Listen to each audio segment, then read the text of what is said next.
Hi, I'm Blair from Handmade, back today with another quilting and answer video tip.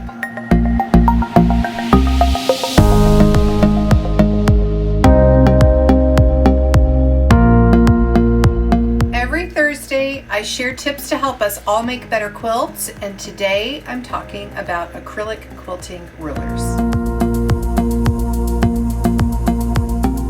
I have a lot of quilting rulers, and they really are an essential tool for me when I'm making quilts. But there are a ton of them on the market.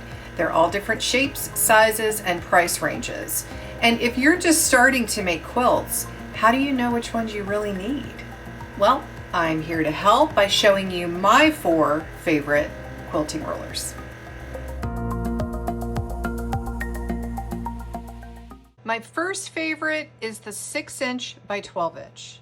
Now, I cut up a lot of fat quarters, and most of the units that I cut are 6 inches or smaller. So this ruler works great, and I use it all the time.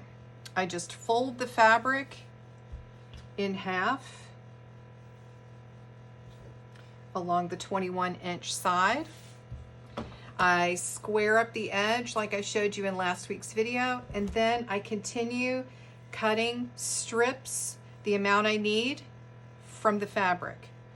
Then I cut those strips into smaller units. Now, this ruler is also great if I'm cutting up clothing like a shirt to use in a quilt, and I use this pretty much every day. Now, next up is the 3.5" by 24". Now, this is the ruler that I grab if I'm cutting yardage or something larger than a fat quarter.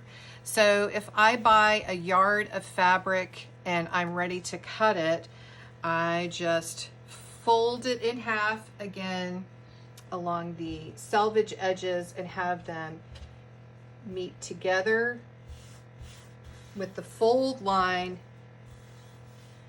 nearest to me. I make my clean cut, and then I continue to cut strips across the yardage.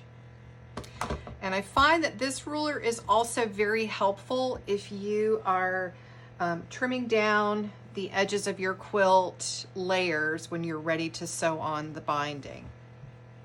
The 12.5" square.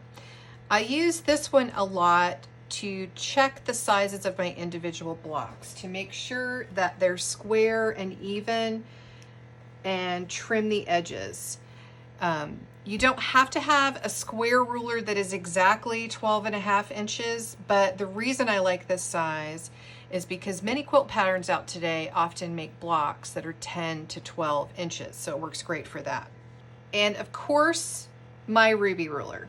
Yes, I actually use it every day. So I designed it to square up units or pieces 5 inches and smaller, but I also use it when I'm looking at fabric for my stash or looking at a layout on my design wall to help me make design decisions. And I really do use this every day.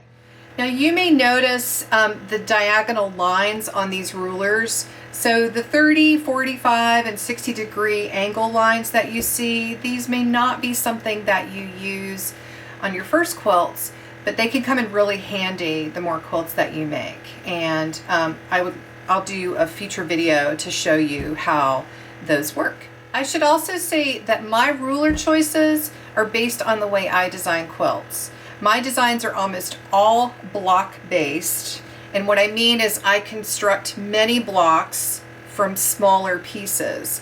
So if you're a quilter who uses large areas of negative space in your quilt design, or you use large pieces of fabric, you may want to adapt this list for larger piecing.